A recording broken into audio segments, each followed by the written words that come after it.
Hey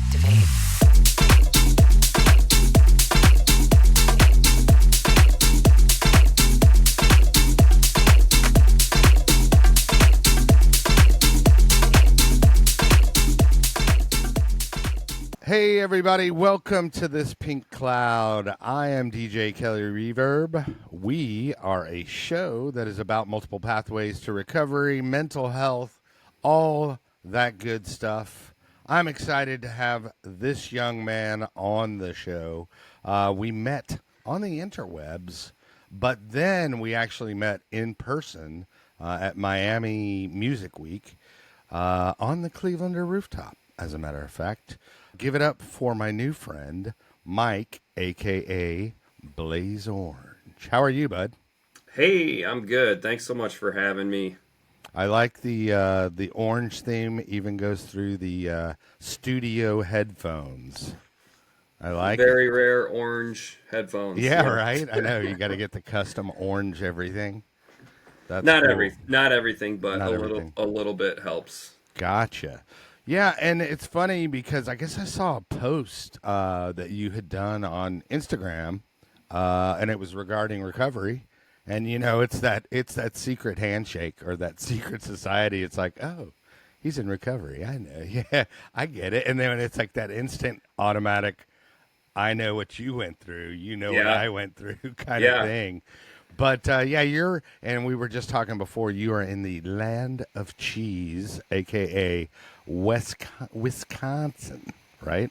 Wisconsin, yes, the land of the dairy land, the land of the cheese. I think was Milwaukee the cheese curd invented there? It possibly might have. I know we have a large supply of cheese curds and frozen custard, milk, and also beer. I think Milwaukee's the beer city or beer capital. Sounds right. I'll believe it. And maybe that's its problem. Well, it's funny. I've been up there actually to see a Cubs game at AKA Wrigley North. Miller Park. Yeah, no, it was not Wrigley. You have your own Wrigley. That's what the pee in troughs. That is what. They have no tailgating. Right. That's so funny. And they sucked for 100 years. That's true. That's true. And they have Miller Park's great. And they have really tiny seats at Wrigley Field. Very like 1920s. They have tiny everything frame. Down there. Yeah. Oh, holler! Yes. You set me up really on that one. We will. This will not air in Chicago, so we will be blacked out in Chicago. I'm going to advertise it only for Chicago. I'm going to push in Chicago. That's funny. Direct promo. But yeah, so why don't you tell the people just a little bit about your backstory, and then the whole recovery thing.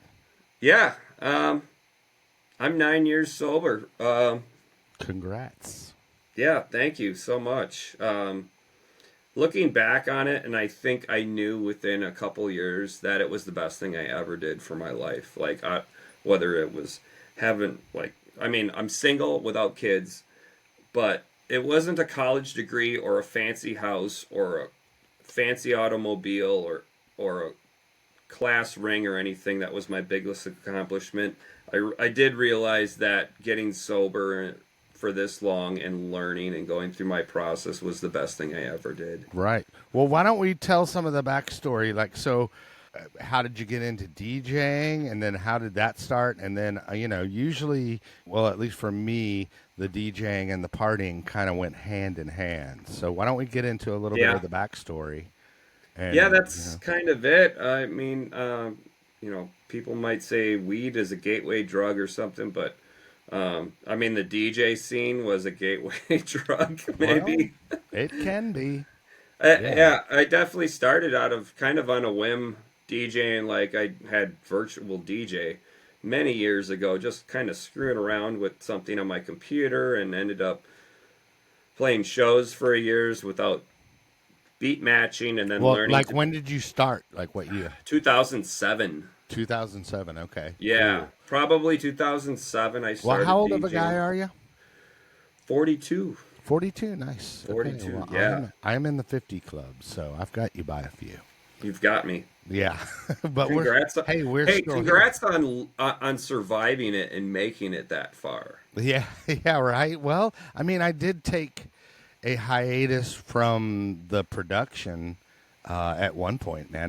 Because it was just like I had given up, man, and No, I was having that pity party. no matter what we put our bodies or minds or lives through, not everybody gets to reach our age, Yeah, and that's that kind of is wild to think about. that is true. And actually, we just had a guest on. Well, I was talking about a guest that one of those that didn't make it the last couple of weeks. I had a remembering Defuse, because Defuse was a big DJ. He was like an opening DJ for Paul Oakenfold. Yeah, And he was on Perfecto and everything. And he unfortunately passed away in February. So, we were kind of having a remembering him kind of thing. So, what you say rings true, my friend. yeah, yeah. I consciously, as much as I have very big goals as a person, things I like to do for fun, or my music career, big aspirations and goals that I want to achieve. I also think back at everything in my life and have a moment where I'm like, I'm just glad to be here. Mm-hmm. And, if it's just my local scene or whatever it is in the music world, I'm just glad to be relevant to Right. some extent, and I'm glad to be here. Yeah. No, I get it. Well, so yeah, why don't you take us back to like 2007 when it started? Like, Yeah. what made you want to get into music and all that good stuff, and then production? Actually, it will rewind even further back. Okay. Like, Perfect. I got virtual DJ in 2007. Right. But actually, I'll go back to high school Okay. when When in high school was what year? that was probably like 98, 99, 2000, 2001. Gotcha. And I remember, like, taking some CDs and trying to make them skip on my CD player to stutter it and thinking that I was making a remix. Right. And then at the same time, I had a belt drive turntable with no mixer, Yeah. and I would get another belt drive turntable. And belt drive are terrible. Right. You know what's hilarious? These are like $30 record players. Right. And I was trying to scratch Uh-huh. Whitney Houston Oh no. with like Top Gun, like whatever records it. my parents had. We used to do something back in the 80s called pause tapes.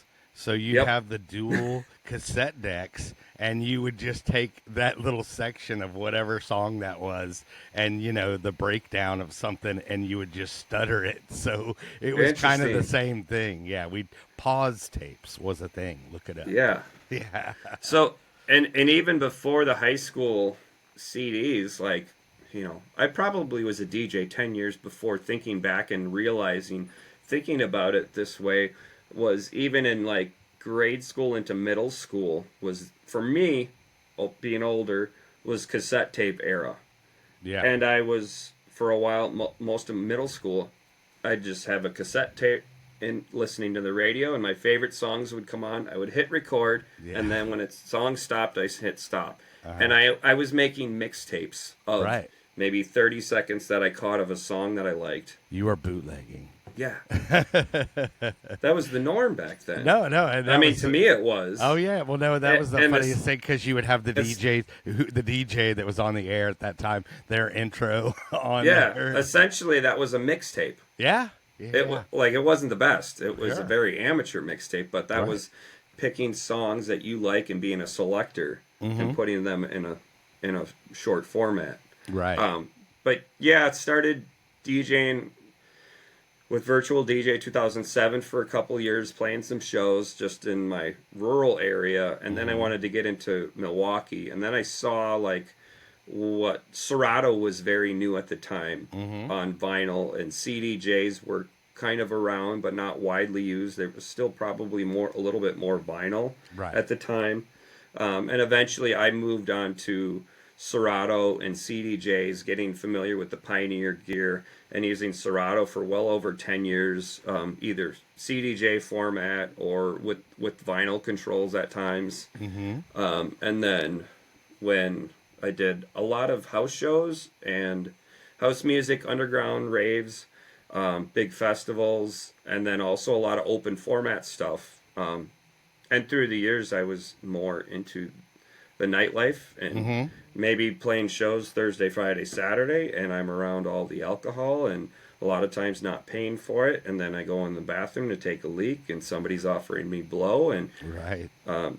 stuff like that. It's you're around it so much and it just becomes acceptable. And years later, if you ever do the math of what you're consuming by the year, it just keeps going up, and then a smart person asks you, when is it ever going to come down? All that usage that just keeps escalating. Right. So, like, as far as music, did you have like any kind of influences, or did you have like an older brother or somebody like that? Nobody that was really. No, you No. just kind of found it on your own. Yeah, it was just stuff on my own. Like my parents listened to parents' music. Right.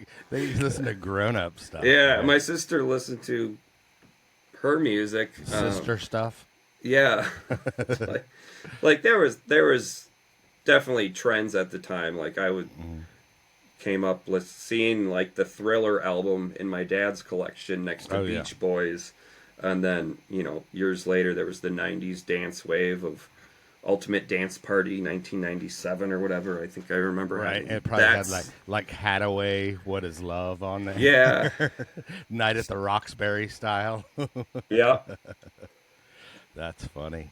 And I think I really started to hit it off late, maybe 2007, 2008, when I was starting to find Ultra CDs and seeing like, oh, there's new stuff like this. Right. And then getting out into clubs for the first couple times. Because honestly, when I turned 21, I was on a straight edge kick for a little while. And I wasn't drinking or doing anything. And then I started drinking, and I wasn't even a beer drinker. At first, I hated beer. Right. So I would just take. Well, you're also a hockey guy too, right? Yeah. Yeah. I play beer league hockey, and I'm sober. There you go. I love it. That's funny. Well, what is the other one? Broom ball. No broom ball for me. Yeah, you've seen broom ball. Yeah, right? yeah. That's what they play down here because then everybody has to buy the full gear and they don't want to commit. That can be a lot. Yeah. But that's crazy. So, yeah, I mean, so you're in the scene, and then you got introduced from like Ultra, which makes sense, and then the Ultra music compilations. Yeah, were a and that thing was for a when minute. they were starting to pop off because I think they probably started. I mean, they just had 25 years of the Ultra music, so they probably started like late '90s, and I'm assuming by then they were already almost a household name. Yeah, I mean, those CDs I was getting at Best Buy. Right. I remembered specifically getting a few at Best Buy, and then I found like a Pasha Ibiza compilation CD and like a computer magazine or something at the Barnes and Nobles, and I'm like, okay. And then I was starting to see like what's going on for these events in Milwaukee. Not really being aware of like there was festivals. Or like Chicago had such big things. Oh yeah, well you were I mean that's the whole thing is you grew up just like 45 minutes an hour north of Chicago. Yeah, about an hour and a half. I mean, Chicago. and that stuff has to kind of permeate the area. Those big songs I always knew. I always knew about like the Percolator and some of those the bigger house songs that kind of transformed the genre. Right. Yeah. That transcended. Yeah, they got up and out of the house world into the pop world. Oh yeah. And now you can go to a wedding and hear the Percolator. Yeah. It's so funny. Please play it at my funeral. Right. No, I just funny you said that. I just saw like a meme today when a DJ dies and you talk about selling his gear. And it's like this guy getting up out of the coffin looking at it, like, going, what? Like, hold on. Right. But that's funny. So take us through the whole where, I guess, production and then the underground kind of came into play. And then, we can talk about the Blaze Orange moniker. Yeah. Yeah, so I juggled like I would always teeter between like maybe like top 40 or like open format gigs, Mm-hmm. and then also like doing like a sweaty gay bar deep Yeah. house stuff on a Friday, or, Right. like kind of being meddling all around. Where somebody called me as a DJ, called me a chameleon Yeah. one time because I can fit in anywhere, and I really remembered that very fondly and embraced it. Yeah. And then I want to say for like 2 or 3 years, I was hosting a night. I hosted a number of residencies in the city, and Mm-hmm. one of the last ones was a party my and my buddy started on a Wednesday night every Wednesday. And then I came up with the branding idea of Millhouse. I was thinking of the character Millhouse from The Simpsons, but also Milwaukee and Mm. house music combined. There you go. And that was one of my brilliant ideas that happened to only come to me when I'm in the shower. Right. I specifically remember that's how it happened, and Uh-huh. it's funny, and it was a great show for it was a great event we did on Wednesdays. We moved it to Thursdays. Well, Uh, who were some of, were you bringing in talent, or was it yeah, just yeah, local we stuff? did have like this was actually about the time the Boiler Room was popping off. Ah, okay. I want to say like 2004, 2005 maybe. Okay. So you were doing shows before you started DJing then? I was DJing Oh, since you were two, DJing before. or no, 2014. Oh, I Uh, gotcha. Yeah, Boiler Room. Yeah, when did Boiler Room get going? Like 2012, maybe? I don't know. I was playing open format and drinking myself to death at that point. Okay. So I say like my trajectory was I started back in the '90s rave era. I got success, and then the MP3 came along and essentially killed a lot of people's career, including Yeah. mine, because without vinyl, your popularity and your marketability starts to diminish along with your notoriety.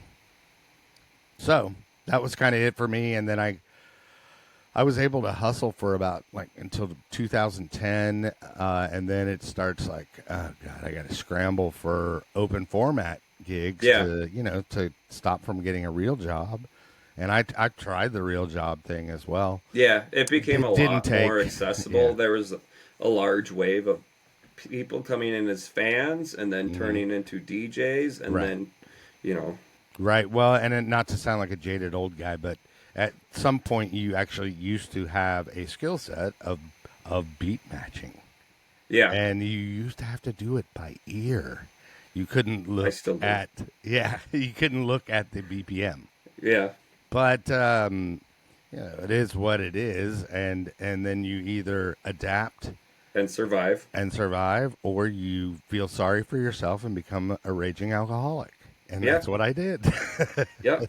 You can let it be, you just be stubborn in your own ways. You Mhm. become the old jaded raver that uh, sits at home and complains and wonders why he doesn't get booked, and it's so easy to figure that out. Right.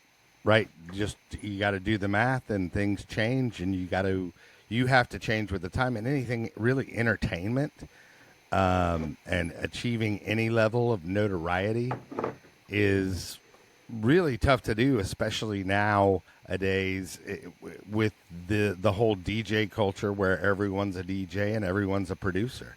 It's Yeah. tough to cut through because essentially there's no gatekeeper. There's no Oh, there's they're out there.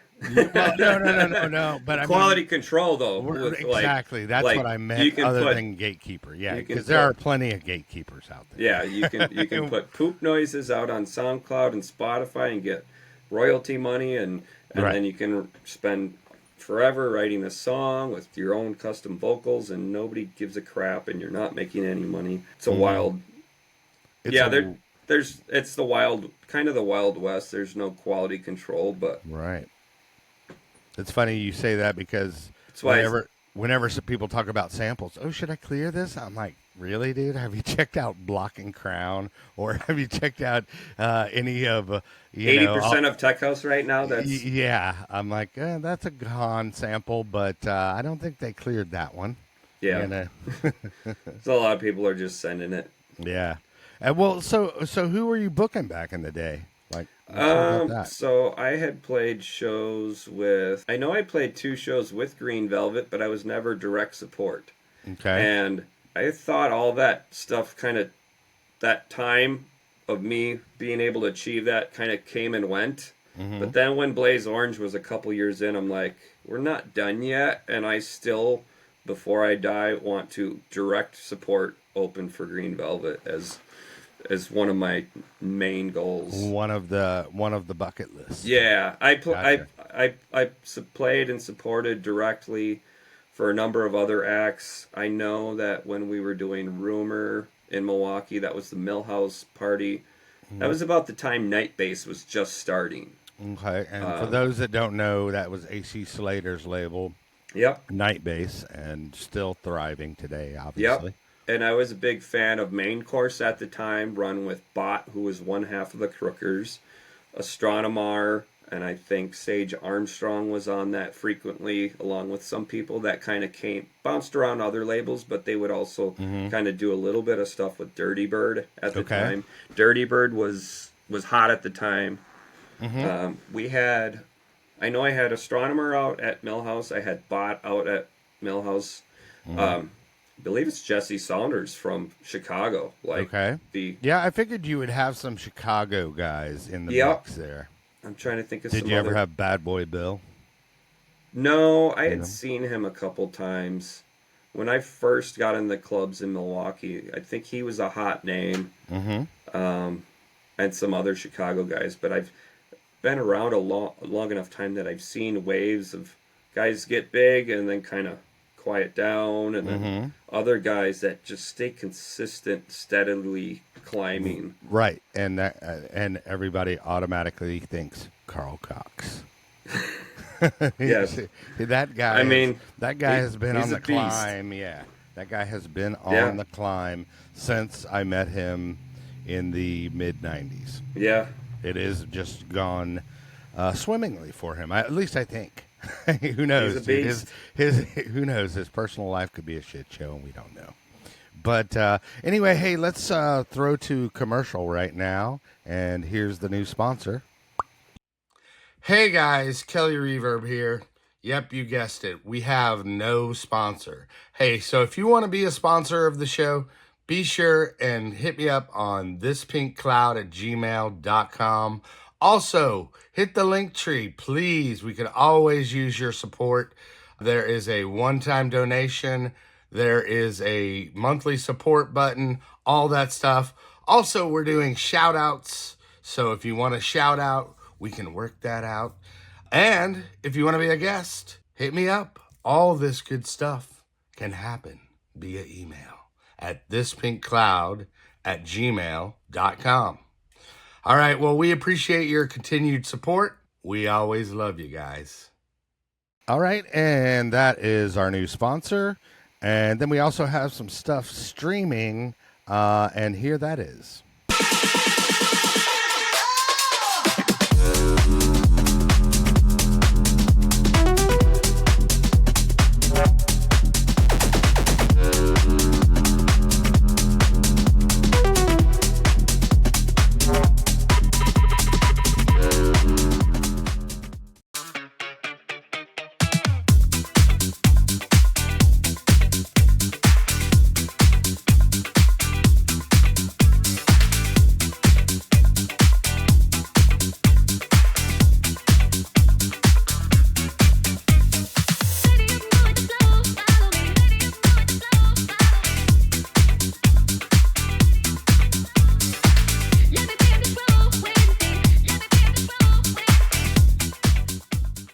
All right, and that is the new stuff, doing really well, actually, and, getting some love. We got some love from Alesso at Coachella on that one. and then getting some love on the disco house one is doing quite well, up to 100 radio spins. So I'm excited about that. But be sure and follow Kelly Reverb on Spotify and This Pink Cloud on Spotify as well, or YouTube, or whatever you're on. But other than that, dude, back to the orangeness. By the way, I love your chair. Thank you. I have It's not orange. I have studio. I don't know if the people at home. I can tell it's purple. It's actually right? purple. Yeah, but I have studio chair envy. It's, because you have a full back, and I'm like, it's right. Pretty nice chair Right. for the money. It was rather cheap off of Amazon. So nice. Okay. Well, been hey, good let's so far. let's get into the story about as far as the addiction, or whatever you want to call it. You know, the Alcoholism. substance use. Let's how did it escalate, and then Yeah. at what point did you realize, hey, something might be wrong here, and then how did we fix it? So I know that's a lot. Yeah. Well, it got going, and at first I wasn't a drinker, and then I didn't like beer, but then I had cocktails, and then eventually I find some beers I like, and I'm getting more involved in the DJ scene in Milwaukee, and then the drinks are just so. That's There. the industry you're working in, so it's just there. It's the norm, and then usually a lot of times they were free, so it's like I'm not spending money. Right. That was what I always say. That was one of the perks of DJing. That was one of the reasons why I got into it. Because the free bar tab. Yep, and I moved closer to be near Milwaukee in the city, and be closer to downtown, but I was still driving downtown to most every show and drinking and driving That was home. before the Uber. It really was. Yeah. It really was. Like, cabs were a thing, but who uses a cab? Right. Who uses At a least cab? not- Who uses a cab when you have your keys in your own pocket? Yeah. I mean, come Yeah. on. We're such better drivers when we're drunk. That's what I'm saying. And DJs too. Yeah. Come on. Yeah, the usage, I mean, it was just the norm, and it escalated, and you don't really think much of it, and then, drink and drive, and there was a point where I was getting more confident in DJing, and like the alcohol and the substance made me more personable. There was times I just drank because I was anxious and wanted to like feel something, but I think a good chunk of it was seeing a personality come out of me that was from the substance. Right. And then Liquid courage. yeah, and when there was a point when I had lower back pain, and I started working out, and the great thing about working out was it gave me a lot of self-confidence, but at the same time I was still drinking and going out and DJing and also driving to and from shows. So I think that confidence made me keep gambling, because I had gotten away with drinking and driving when I shouldn't. And you do that a little bit more and more, and you're like, I get away with this all the time. It's fine. It's no big deal. I'm safe to drive, right? Yeah. And then it escalated. Until you're not. Until yeah. I got a DUI. And it happened to be in Chicago.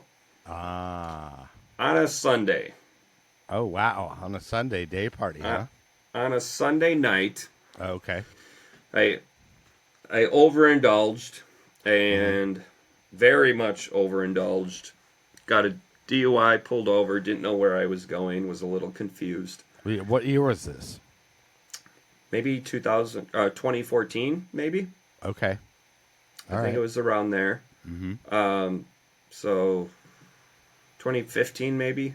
Okay. And it's like I was fully cooperative and very embarrassed. Like I had no idea I was that bad that night. But they kind of dropped me off at a place, and I had to sober up and get my car back the next day. And I was very upfront and vocal online, immediately saying, I screwed up. I need somebody to come pick me up, blah, blah, blah. The court system down there takes it serious. Wisconsin is very lenient I've gotten pulled over and gotten off easy in Wisconsin. Chicago, Illinois, Cook County threw the book at me, which thank you, because honestly, like, I had to go into court and the judge tells me you're facing possible time in Cook County. Okay, and that's from one DUI, huh? Yeah, Cook County's not a good jail to be in. I don't know that there is a good jail, but Cook County would probably be on my least desirable list. Okay. Being in Chicago. So it was a process of, I had to get a lawyer.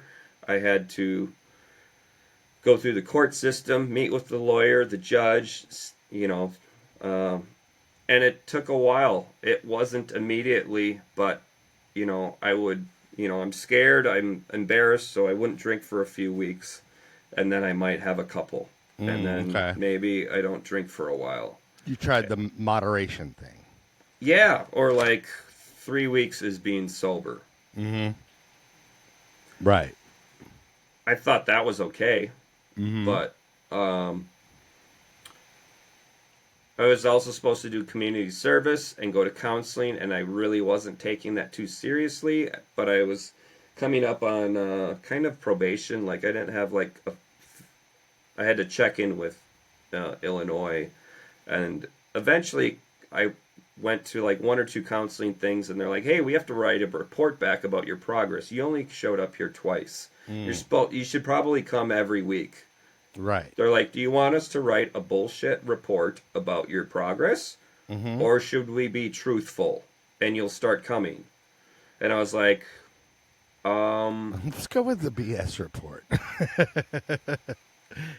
The old me really wanted to. Right. But I'm like, I gotta be real with this. I'm like, I'll start coming. And I'll start showing up and, like, take this more serious. I'm like, because I want to get this behind me. I need to move on. So I learned a lot through that process, and I think, I went through the whole court system, and it was like nearly 2 years. Okay. To get it all put behind me, and it was very expensive. Now, did it get expunged, or was it is it still on the record, or was it still on the record? I honestly haven't looked up my record for Wisconsin, but maybe it's on my record for Illinois. Can you go to Canada?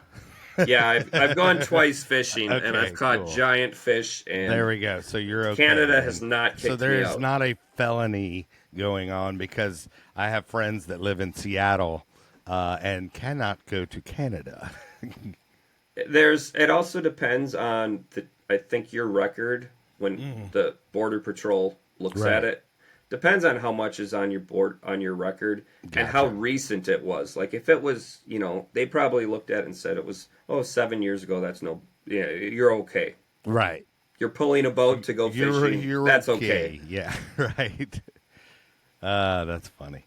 But so basically, I guess a DUI was really the start of the end of your drinking career. Yeah. Or would you say? that was the start. Because I had to go through the whole process, and I know that during the process of going to counseling and therapy, doing community service and the probation stuff, that there were times I would decide, well, I'm going to go to this show in Chicago. It's okay to have a couple drinks. I'm not driving. A couple drinks turns into 10, turns into staying up too late, doing other things I don't need to do. Okay. And then realizing that the next day of, wow, we really didn't have too good of self-control last night. Right. How did that moderation go? Yeah, that didn't work out that way. And then thinking, like, I'm going up north to the lake, going to be fishing. I'm going to have a few beers, right? Of course. I'm going to relax. Milwaukee's beast. But that mindset is like if you're sober and then you're verbalizing that out louder in your head, that's the relapse before the relapse. You're forecasting. Sure. Or fortune telling. You're speaking it into existence, and you're okaying it. Yeah. You're enabling yourself. You're making exactly. You're making excuses for yourself to drink. Yeah, Right. and I was dating somebody for a while, and then I know it was when I was on probation. She had a couple incidents where she got blackout drunk and screaming, and I had to carry her out of a bar. I'm like, you realize if I get pulled over right now, I'm gonna go away for 2 DUIs? Mm. And then that wasn't working out. There was a night when we went out to a bar, and I'm like, it's Fourth of July. If I'm allowing 2 drinks for myself at a Okay. picnic, well, 2 drinks turns into 3 or 4. And then the next thing I know, I'm saying yes to going to the bar, and then closing the bar down, and then missing community service Sunday morning. Mm. Right. Let that sink in a little bit. Sure. Well, it definitely. The thing is it sounds like you were making excuses, and then it was like the moderation card because a lot of Yeah, people can do moderation yeah, and do it and successfully navigate substance yeah. use. Can Yeah, literally they just can sit have down and have one or two, two, and yeah, and then that's it. and yeah, and they and do without that it, like a few times a year, and it is what it is. yeah, But that was it for me. Like after I think I got, I mean, obviously I went to rehab, but I got the 30 days in there, and you said something earlier as well about the anxiety because yeah, I one of the main reasons, you obviously socially lubricate when you're DJing because you have to be the life of the party. yep. Um, It when I stopped, it was very awkward for a while, and right. I had to like you probably go through it as well. Mm-hmm. A lot of us have to relearn how to feel and experience things all over again because we're so used to reacting and Operating in a drunk we space. Yeah. yeah, yeah, and it wasn't like I think something that maybe enabled me or I allowed it was I didn't drink every day. Mm-hmm. I would go to meetings and I was a weekend warrior. I'd go out Thursday for a little bit, stay up too late, wake up a little groggy and late Friday morning, go to work, and then I'd be out Friday, Saturday, after party, Sunday, day drink, and then Monday I hate myself. Mm. But I might Yeah. not drink Monday, Tuesday, Wednesday, Thursday. Right. The It wasn't binge. every day. The It was, binge yeah, drinker. Right. yep. It was it could really just be one bad night. Mm. Well, I noticed you said something about meetings, so I wanted to get into as far as the you. I guess it was court ordered therapy, and Yep. then was there also the AA meeting, and then did you work the program, or how did that go? There was something for there was 100 hours of community service. There was like 20 hours of counseling and then a victim impact panel Mm. and then maybe 10. I bet the victim impact panel was hardcore. It wasn't that bad to me. Oh, Maybe I just had like, you know, the a panel wasn't easy that. one. Yeah.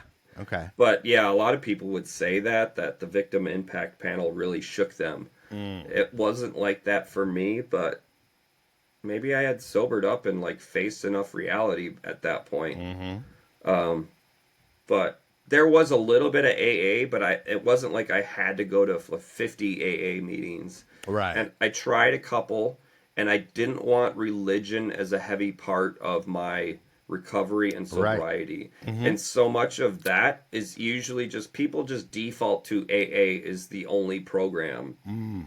and that you have to have Right. a higher power or Well, and religion. then that's what on the show, we do I celebrate multiple pathways is what I like to call it, to Outstanding. recovery. So what it's like, whatever works for you. And the thing is I think AA is great because it's everywhere, Mm-hmm. literally everywhere, every country, everything.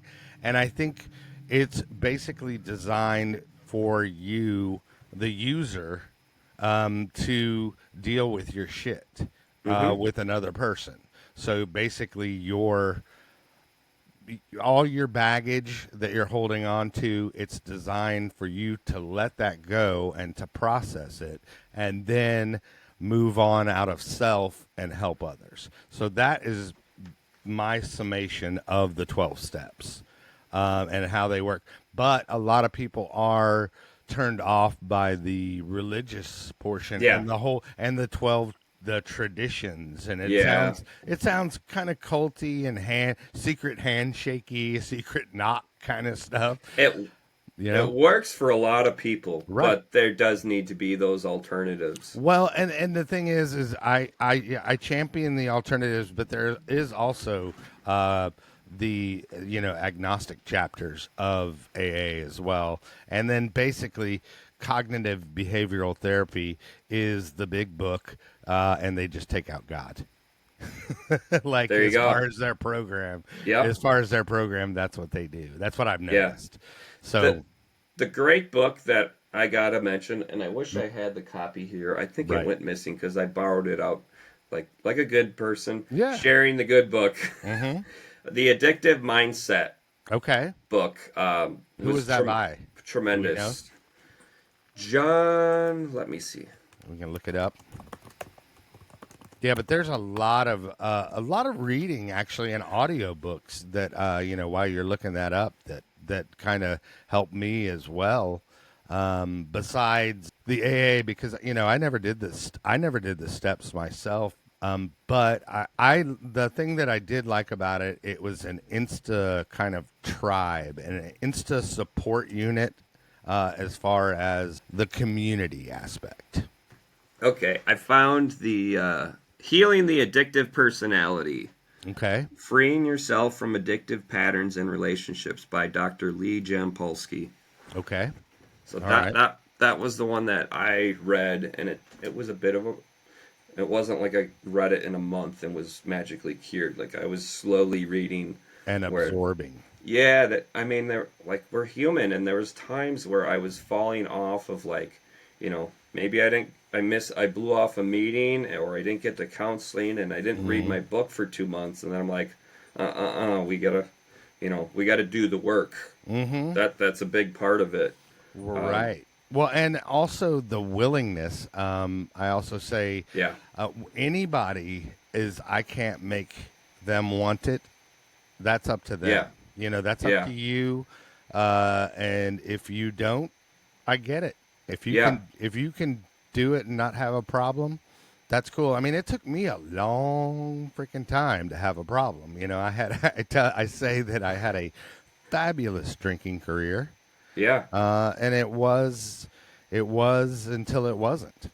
But yeah. So it sounds like I, I guess, kind of trying to do the moderation thing, but then at some point you're just There like, was a few wake up calls, okay, or maybe landmark achievement unlocked okay, within right, there right, of I had some good words with my sister of some life things that were happening that I needed to be present and a good uncle for my nephew that was on the way. mm-hmm, And then also, like, after being sober for a couple months, trying to breaking up with the girlfriend that was causing an issue that wasn't good for me during my process. mm-hmm, And then realizing I want to get on and get over this relationship quicker and have a healthier relationship next time, and I'm going to do that better and quicker by being sober. mm, And then in that time, I also got, some good feedback at work, and a job, an upgrade in position opened up that I ended up getting promoted at work within a few mm-hmm, months. Compliments on how good my working attitude was, and I was such a pleasure to be around, and I was a better morning person now that I was mm-hmm, sober, and I was, getting, making more money, mm, getting a raise with the upgrade in position at work, that I said to myself, I'm like, this is it. Like, I'm not going back to drinking. mm-hmm, Like things are getting so much better. right. That's And yeah, and that's what. But you don't realize that if you don't give that part, sobriety, being sober curious or whatever, a chance, because yeah, once you get in the scene, it's just bar to bar to bar to bar to bar to Yeah. bar to bar, and that was the thing. And then once I realized that when I stopped drinking, that my anxiety level actually started to diminish, because what a lot of people don't tell you or don't know is that the alcohol causes anxiety. It'll Yeah. take it away temporarily, Mm-hmm. but then it'll it'll do some push-ups, and come back the next day, Yeah. and then you're like, okay, I need to drink again so I Yeah. don't feel the anxiety, Yeah. that kind of The thing. come down, or just Hmm. the the drunken drama basket cases we can turn into. Yeah, for sure. Yeah, the counselor I had was tremendous, and even after I was going through the last court date and washing all that clean, I was still going to counseling every, month, and then I kind of started weaning myself off. Like after, like all the court ordered stuff was done and over with, and for Hmm. my own good, I was like, I still want to come to counseling for my sobriety. And then, I started going from twice a month to once a month, every other month, and then hey, let's check in 2 or 3 months. Let's check in 6 months, and then Hmm. I was ready to be done with it. I'm like, I'm good. Like, I'm conscious of all the things, and Hmm. my counselor had me come up with like a backup plan of like, hey, like if you, whether it's 3 weeks from now or 30 years, if you feel the urge to use again and you think you're gonna relapse, what is your plan? And I had to come up with like a relapse plan I think that's good, of probably. various options. And by Yeah. going to meetings, even if you only went to a AA twice, at least you know where and what it's like. Hmm. And if you have three other counselors or three other, Well, you so know, what was the backup plan that you came up with? Because maybe it would work for somebody else. I think one was going back to my counselor. Hmm. The other would be meeting choices, and then also having like good supportive people that know and understand your story, and Hmm. especially, I didn't have a sponsor. I never was anybody's sponsor, but sponsors are a big thing that can help too. Sure, I agree, and I think it. Like I said, it was like it's the Insta tribe that you get with AA, and a lot of people will just go, "Oh well, I didn't. I went and I didn't like that group," and I'm like, "Well, there's like 9 million other, Yeah. and and there's also a Yep. CA, an NA, there's an SA, there's like literally." All these different A's that you can go to and find your vibe, if so to speak. Yeah. Yep. And that's like, I'm sure there will be a DJ Anonymous soon. my counselor was great at like, Right. kind of making it clear, like, if this one isn't your thing, like I'm not gonna force it, because sometimes when something's forced on me, like if you force me to dance at a Mm-hmm. party or something, it's Right. not gonna work. Yeah. And the more you If it force it, happened, the yeah. more I'm gonna resist. And that's how Mm-hmm. I felt like with a lot of counseling. But it was a little bit different mindset or approach to have of like, just go try it out once. Try this sober house thing. Mm-hmm. Just to go to one meeting for an hour. Mm-hmm. If you don't like it, at least you know that you experienced it. So like, if you need a place to go, it's an option 6 years later or whatever. Sure. Um, Good advice. Good advice. Okay, so before we wrap it up or whatever, how did you come up with the name Blaze Orange? And then let's talk about the production part of your story. As the trucker hat goes on, the camo oh, trucker there we hat, go. There we go. We the can wear camo. the cans and the Okay, hat. there we go. I like it. It's very John Summit. You need to put the cans on your forehead, uh, like that style. The And face mask. yeah, there you go. Um, So I think I was still doing open format DJing for a while, and I was having a lot of fun.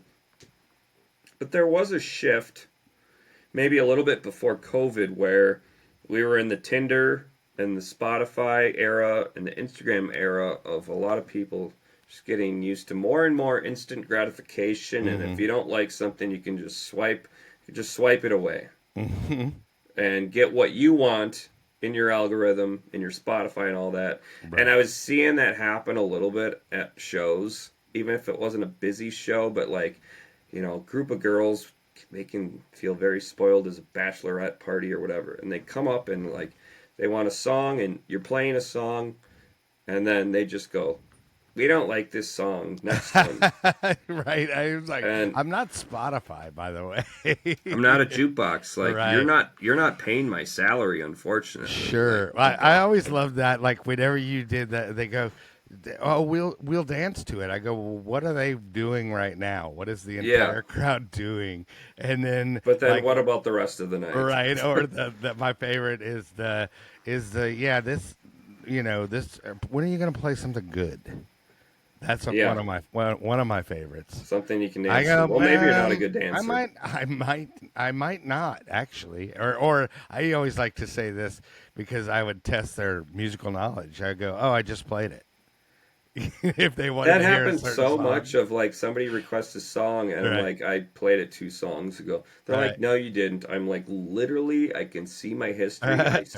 Somebody right. called me a liar. The reason why you're thinking of that song is because you heard it 10 minutes ago. Yeah, that's probably the case. Right. Yeah, That's some of that stuff really started to irk me. And well, I was also dab. you're babysitting adults. Yeah, Yeah. and I was, sober doing it. So Mm-hmm. it's sometimes it's just dumb and awkward Sure. for us because we're so in tune, dialed in, and aware of like everything that's going on and how annoying and foolish Mm. some of the things I are. do. It's funny, and it's not like I look down on anybody, but I see people that are really hammered in the crowd, and I'm like, been there. Yeah, And I yeah, just relate to it, and I go, well, not yeah. yeah. Like we've done it. I've Mm-hmm. been that person. Mm-hmm. Um, and I had been producing for a little bit at the Mm-hmm. time, and then I think I was just literally getting to a point where I was feeling like I had songs that could possibly get signed to an actual label Mm-hmm. to get released. And I was wearing a blaze orange Carhartt beanie hat like everybody else in Wisconsin. Mm-hmm. Um, and I thought of that name, and I'm like, okay, we have a cool, fun name. We have a color, and nobody was using the color in the entertainment industry that I could Mm. really think of. Like Right. purple and pink Yeah. were Purple used, Disco red, Machine, Pink. Yeah. even on such a large scale, like purple with The Undertaker, with Prince, Oh yeah. Pink, the artist Pink, or Of like course. Nicki Minaj used Pink. Like Pink was so Yeah. widely used, and I'm like, I can't You're think of running out. You're anybody. running out of spectrum. I felt like there was quickly a lot of things I could do with branding and marketing with Blaze Orange. I like it though. Yeah. And so I started releasing songs under Blaze Orange, and Mhm. there was about a year that it was a hard part for me to say no to the open format gigs that really pay the money and then only focus on house shows trying to play my music Mm-hmm. where there's not a lot of music because essentially rebranding into Blaze Orange, I was kind of starting from scratch. Mm-hmm. Um, and then it was a few years into that I was starting to realize Blaze Orange was really me being born in Wisconsin, raised in Wisconsin, an avid fisherman, camping, hunting, sports, the outdoors, and that the Midwest has to offer, Mm-hmm. and then starting to embrace that. That's what Blaze Orange was, Mm-hmm. and even the sobriety thing, and playing hockey and fishing, um, and exploring different realms of the world, and even exploring the house genre because house music, tech house, is so broad right now Mm-hmm. that even it allows me to, even though the initial direction I had with Blaze Orange was bass house, but Mm-hmm. when you're booked at 1 in the afternoon at a patio party, Right. You it's might want to maybe go a not little new disco. appropriate, and Yeah. Or, maybe right. place have some chiller vibey stuff. And Mm, like I would start writing songs for bass house, and then I'd right. be like, this sounds like Chicago house, this Mm, sounds like deep house, this sounds like Dirty Bird. right. uh, and then I'm like, let's not fight that. Like, if we Hmm. don't have to do bass house, like Sure. I can do a couple here and there, Well, but like, that was the thing. Like I loved music. Period. And music to me is expression, and you don't always feel like you're in one mood. I'm not ever exactly, in one mood, so yeah, I sometimes just go, and it's stream of consciousness, and it's whatever comes out, and I mean I it's probably a branding nightmare, but I don't really care, because it makes me happy, and whatever, I can have a fan base in the Ukraine that loves these three songs, mm-hmm, and then I can play on Groove Cruise because of these three songs, and it's just like it can all work together. It's all just house music. yeah. It is Yeah. good to be varied as a producer and Hmm. have stuff for each vibe, especially like if like Right.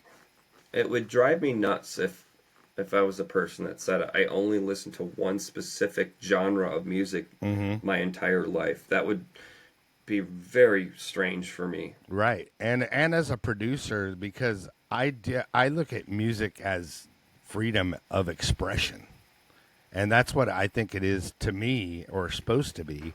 And then if you limit yourself to this is it. I mean, if look, if that's what you feel, I get it. If you're a drum and bass head, breakbeat head, I get it. But I mean, for me, I like to. Like I said, I don't feel the same way all the time. Yeah, yeah. There's like my Spotify is a giant smorgasbord of all over the board, Right. and that's depending on my mood. And so Hmm. and like, I think something that really makes us great producers is just being open to listening and enjoying and appreciating all sorts of different musics, because then we're learning from so many other decades and so many other styles and different techniques to be using. Some of us got to experience multiple decades. We have survived. Right. Yeah. That's funny. I Well, mean, I've, okay. I've DJ'd on now 3 or 4 different formats. Like, Right. Yeah, yeah, yeah. Well, it went from vinyl for me, and then it went to the phone book of CDs. yeah, And then the phone book of CDs eventually became the MP3 controllers, the or like control disc. the controllers, or you had like MP3s on the actual disc, so you were still bringing your phone book of CDs, and then it eventually became Serato, And now we and just walk into the building with this. exactly, exactly. I have, This. yeah, I'm like, right. There is no. I mean, And that, honestly, that little my bit has shoulder my so much shoulder potential. my shoulder thanks me for it, though, because I used Yeah. to have the groove from walking through the airport with the bag. Permanently Yeah, yeah, hunched. exactly. I've got Yeah. like scoliosis because of my DJ bag. But it used to Yeah. be anvil cases. It used to be those hard cases, and that was fun Well, too. even still, like lugging around CDJs and a mixer, Oh yeah, like that, that's you, rough. those those get so much even more heavier when you throw them in these heavy road cases. Mm-hmm. And then you've got, 2 decks Mm-hmm. at minimum, Mm-hmm. one mixer, each in their own road cases, so that's 3 more road cases. And then if Right. you add speakers and tripods, it's Oh like, yeah. You're like, where's my production crew? pay your production crews Right. better, pay your DJs better, Right. take care Oh of yeah. them. Hey, so speaking of the advice, I was going to actually Yeah. ask you. So, what would you do? What would you say, or would you offer any advice to somebody who out there is sober curious, or maybe thinks that they're struggling I think currently? a couple things. A big thing that I see people like, they've taken their break from drinking and Mm-hmm. it's been a couple weeks, but they're not comfortable going out, and then you kind of sitting at home with that downtime. Mm-hmm. And that could be very triggering for a lot of us that, didn't go out and party, Mm-hmm. but they just sat at home and drank. And it's excusable because it's harmless of like, oh, it's just me. I'm not going anywhere. Right. It's fine. But like that downtime, that idle time can really drive us mad, even, being sober for a long time. Mm-hmm. And something that helped me was working out. And I was working out, and then I kind of started working out a little bit more until actually the addictive mindset thoughts in my head said, Mike, are we working out too much? Like, do you need to work out for 2 to 3 hours? Like, because that can be in a replacement addiction. Just of course. shopping or junk food or fancy cars and like women, sex. There's many different types of addictions, and you have to be so very careful that you just don't stop drinking, but then you're smoking all sorts of weed and cigarettes nonstop, and it's like, well, now you smell terrible. We're trading addictions is what we refer to it as. Finding useful, healthy hobbies to keep yourself busy and preoccupy your time. For me, it was getting back into things that I did as a child growing up that I got away from, like playing sports, shooting hoops outside, playing hockey in the men's league, and getting back to fishing and camping, and then, doing those things more to feel fulfilled and give myself something to do. Right. And get me out of the stuff house. that you used to enjoy, and there was a reason why you enjoyed it, because it was fun. Yep, exactly. And I always say that if you think you have a problem, there's a good chance that you do. Yeah. That's an indicator. Indicator one, if you think there's a problem, chances are there's a problem. I've had a good amount of these conversations where somebody who is still, they never got sober, but they congratulate you, and they kind of have that moment, and like I see it in their body where they're like, I'm so proud of you for what you done. Like, I think about doing that for myself sometime. But like you see and feel that moment where they want to, but like you said earlier, they're not ready to do it. Sure. Like, well, and that's why a lot of people you'll see in meetings, they say grateful alcoholic. If you've ever heard that before. And it's because they've hit their rock bottom, and now they are appreciative or glad they went through that experience. So now they know both sides of what's going on. yeah, They know the despair of alcoholism, and then they know the hopefully highly functional side of sobriety. At least for me, and it sounds like kind of for you as well. I mean, when I got sober in 2020, it was a lot of readjusting. And then it was also, okay, cool. Then now let's figure out, now that I've kind of got the production down a little bit where it's respectable, where, how does the business work?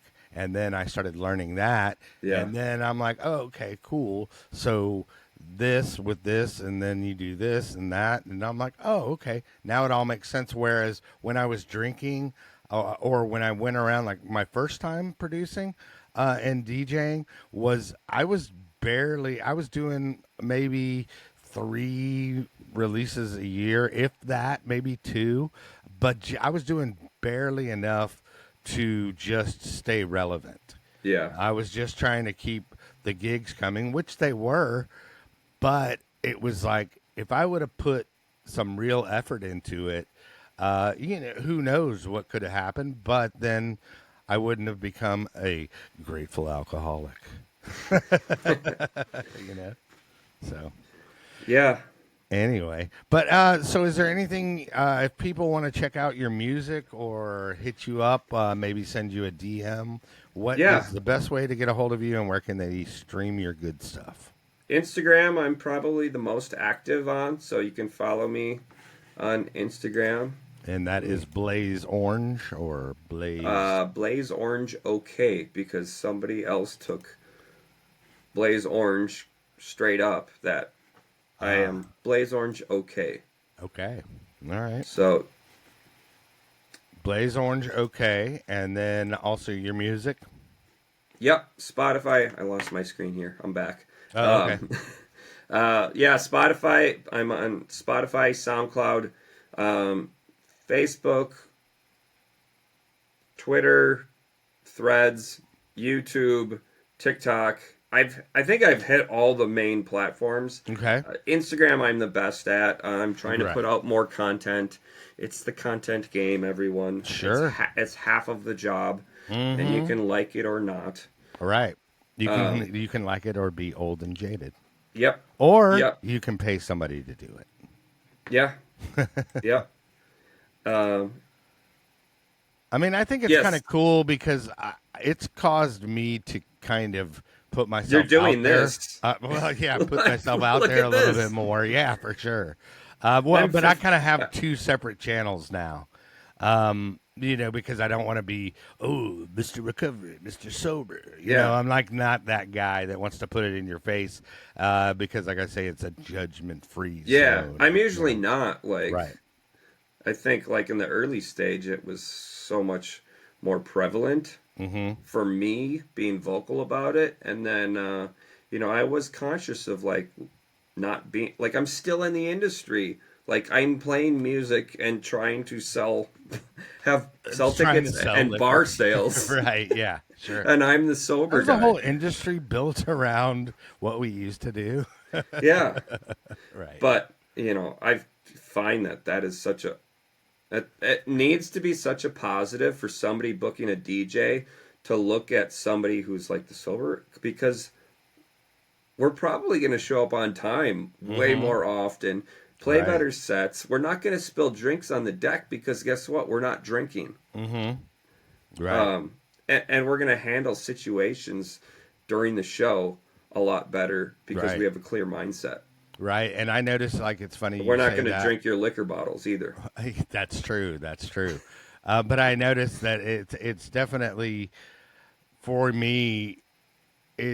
I make better decisions, and I pick up on a lot more social cues that I wouldn't necessarily have picked up on or Yeah.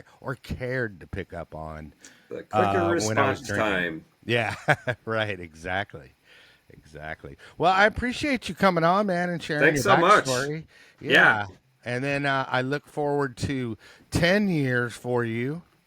That's going to be coming up in about another, 10 August. months? I think Okay. August is Okay. August or September. I remember the last cocktail I had, the last drink was watching a college football game in Wisconsin, and I think that was like September. And honestly, after the early stage, when I got to that 5 years, that was important. And then I had a check-in app, the Nomo app. Yeah. And I honestly probably forgot about checking in for like a year and a half. Yeah. And I think this last anniversary, I made a post and I said I was 8 years sober. And then I went back in my app You and were like, checked in "Oh, the shit." proper way, and it was 9. It was 9. Right. And I'm like, oops. Right. I'm like, whatever. Like, And then you're like, I'm going to relapse at 10 years. No, I'm just kidding. There are people that have done that, actually. it can. I mean, I sat in meetings with people. I wish nothing but the best for them. Being maybe 30 years sober, and they still have to go to meetings every other day. Sure. It's like that for them, and that's something. Yeah, well, I mean, it's not my choice to spend time, but I mean, it's like whatever works for you. Yeah, It exactly. is Like really what it every comes story's down to. unique and different, and that whatever that works was for kind you. of the whole idea of starting this podcast. Is I was like, dude, first off, I want to ask that person about 5 questions. And then it's like, this is a lot of their stories are highly entertaining, and you're like, holy fuck? You know, that kind of shit. But anyway, dude, appreciate you coming on. And then be sure to tune in next week. Be sure like, subscribe, all that good stuff. Follow Blaze Orange on Spotify. Thank you so much. Follow Kelly Reverb on Spotify while you're there, and then see whose music you like better. No, anyway, thanks, and be sure we'll be back next Friday. And remember, kids, there is no magic pill for sobriety, because if there was, we would all take too many. Yeah, do the work.